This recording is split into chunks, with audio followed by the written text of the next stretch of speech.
Brasil, o mundo todo, entendeu? Então vai ter que acabar então com os presidentes todos do país. Por que não vão lá pegar o Putin? Por que não vão lá pegar o Putin? Vai lá pegar o presidente Putin! Vai lá pegar! Mata... Nicolas Ferreira pediu que Trump fizesse no Brasil o que fez na Venezuela. Isso não é meme. Isso pode virar cadeia. O que começou como provocação digital virou um problema de Estado.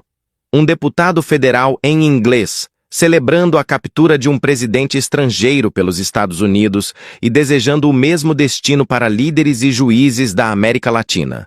No Brasil, esse tipo de fala não cai no vazio. O Supremo acompanha, o governo reage e o mundo observa.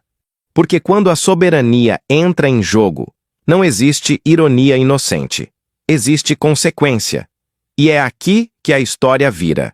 Nicolas Ferreira atravessou uma fronteira que não é simbólica, nem retórica, nem imaginária. Quando um deputado federal da República Federativa do Brasil decide usar uma língua estrangeira para pedir, ainda que por insinuação, que uma potência militar intervenha em países da América Latina, incluindo o seu próprio, o debate muda de patamar.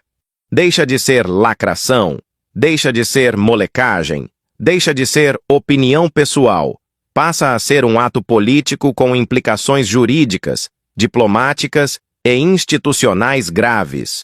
O estopim foi a reação de Nicolas à captura de Nicolás Maduro após uma ação militar dos Estados Unidos. Em vez de cautela, em vez de prudência, em vez de qualquer compromisso com o direito internacional, o deputado brasileiro escolheu o aplauso. Escreveu em inglês, mirando plateia externa, que todos os ditadores da América Latina, sejam presidentes ou juízes, deveriam ter o mesmo destino. Não citou nomes. Não precisou. O subtexto estava escancarado, mas o que ninguém esperava veio depois. Nicolas publicou uma imagem do presidente do Brasil sendo preso. Não escreveu uma linha sequer. Apostou no silêncio calculado, na sugestão, na entrelinha. Só que ninguém é burro. Muito menos quando se trata de um parlamentar experiente em comunicação política. Aquilo não era humor. Aquilo era mensagem. E mensagem institucional. É nesse ponto que entra Alexandre de Moraes. O ministro do Supremo Tribunal Federal não reage a barulho de rede social, mas reage a padrões. E o padrão aqui é conhecido. Defesa explícita ou velada de intervenção estrangeira, incitação contra autoridades constituídas e tentativa de deslegitimação do sistema democrático. Tudo isso já foi visto antes, tudo isso já foi investigado antes, tudo isso já teve consequência antes. Nos bastidores do STF, comenta-se que a fala de Nicolas não é analisada isoladamente. Ela se soma a um histórico de radicalização do discurso bolsonarista, que perdeu o poder, perdeu o controle da narrativa institucional e agora flerta com o que há de mais grave, a negação da soberania nacional. A lei brasileira é clara quando trata de atentados à independência do país e de estímulo a atos hostis por governos estrangeiros. Não é opinião. É Código Penal. Mas tem um detalhe que muda o jogo. Nicolas não é um cidadão comum escrevendo em rede social. Ele é deputado federal, com mandato, prerrogativas e responsabilidades. Quando fala, fala com o peso do cargo. E quando fala para fora do país, o impacto é ainda maior. O argumento da liberdade de expressão começa a ruir quando a fala se transforma em instrumento de instabilidade institucional. Enquanto isso, o bolsonarismo tenta fazer cortina de fumaça. Diz que é perseguição, diz que é censura, diz que é exagero. Mas a parte que ninguém quer encarar é simples. Pedir ou celebrar intervenção estrangeira nunca foi, em nenhum país sério do mundo, algo trivial. Nos Estados Unidos, seria tratado como ameaça à segurança nacional. Na Europa, como crime contra o Estado. No Brasil, não é diferente. E é aqui que a trama se conecta com o cenário internacional. Donald Trump, atual presidente dos Estados Unidos, anunciou a captura de Maduro após um ataque que ele mesmo classificou como em grande escala. Na coletiva, Trump falou pouco de democracia, pouco de direitos humanos, pouco de legalidade internacional. Falou muito de petróleo. Disse que os Estados Unidos vão administrar a Venezuela até que decidam que a transição é segura. Sem prazo, sem ONU, sem OEA, sem mediação. Esse é o mundo que Nicolas aplaude.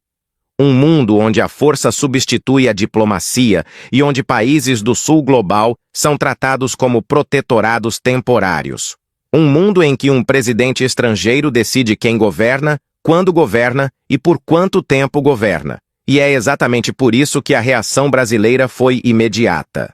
Luiz Inácio Lula da Silva convocou uma reunião de emergência no Itamaraty. Chamou ministros, chamou defesa, chamou relações exteriores. A mensagem foi clara. O Brasil não aceita a intervenção militar no continente sul-americano como política normalizada. Lula foi explícito ao afirmar que a presença militar de uma potência extra-regional assombra o continente e testa os limites do direito internacional. Mas tem um detalhe que poucos perceberam. A reação de Lula não foi só discursiva. Foi estratégica. O Brasil acelera movimentos que já estavam em curso, mas que ganham novo peso diante da instabilidade provocada por Trump. Pela primeira vez na história, oficiais generais brasileiros são enviados como adidos militares para a China. Um gesto que fala alto, mesmo sem palavras.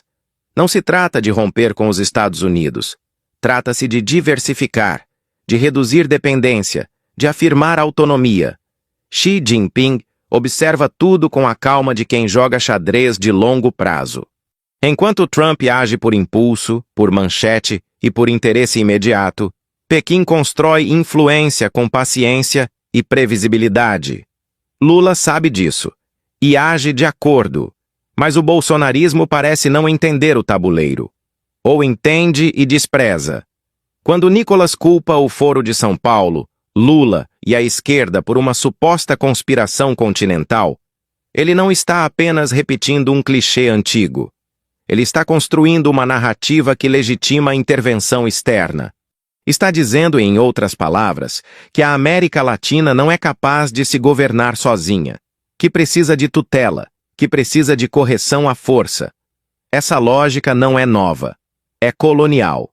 É a mesma lógica que justificou golpes, ditaduras e dependência econômica ao longo do século XX. A diferença é que agora ela vem embalada em memes, inglês mal escrito e postagens calculadas para viralizar. Mas o conteúdo é o mesmo, e o perigo também. Nos corredores de Brasília, a avaliação é dura. O episódio de Nicolas não é um raio em céu azul. Ele se insere num contexto mais amplo de radicalização após a prisão de Jair Bolsonaro, ídolo político do deputado. Bolsonaro teve a prisão domiciliar negada. Está isolado politicamente. Seu projeto de poder ruiu. E seus aliados mais barulhentos parecem dispostos a tudo para manter relevância. Mas o que ninguém esperava é que essa disposição chegasse ao ponto de flertar com traição simbólica à pátria. Porque pedir que outro país intervenha no seu não é oposição. Não é crítica. Não é resistência. É renúncia de soberania. E é nesse ponto que o STF entra como último dique institucional. Alexandre de Moraes não precisa falar. O silêncio, nesse caso, é ensurdecedor. Ele já mostrou que não recua diante de ataques à democracia. E o histórico recente indica que o judiciário brasileiro não está disposto a normalizar discursos que incentivem ruptura, violência ou submissão externa. Enquanto isso, Lula articula no plano internacional, reforça laços com BRICS, conversa com a Europa, mantém canais com os Estados Unidos, mas deixa claro que o Brasil não aceita ser tratado como quintal. A diplomacia brasileira volta a ser protagonista. E isso incomoda quem apostava no caos permanente. No clímax dessa história, fica a pergunta que assombra o bolsonarismo. E se o precedente se voltar contra eles? Se amanhã Trump decidir que outro governo latino-americano é ameaça, quem eles vão culpar? A parte que ninguém quer responder é que a lógica da força não escolhe lado. Hoje aplaude, amanhã engole. No fim das contas, o caso Nicolas revela mais do que um excesso verbal. Revela um projeto político esgotado, que perdeu a disputa democrática e agora flerta com atalhos perigosos. Revela um Estado brasileiro mais atento, mais experiente e menos tolerante com aventuras autoritárias. E revela que soberania não é palavra vazia. É linha vermelha. Quem cruza, paga o preço. Isso não é brincadeira. Se você concorda, deixa o like e comenta. É isso aí. Se gostou do conteúdo e quer receber mais vídeos como este e outros sobre a situação política no Brasil e no mundo, se inscreva no canal, deixe seu like e se quiser escreva um comentário com a sua opinião, pois ela é muito importante para nós. Obrigada, até a próxima e tchau.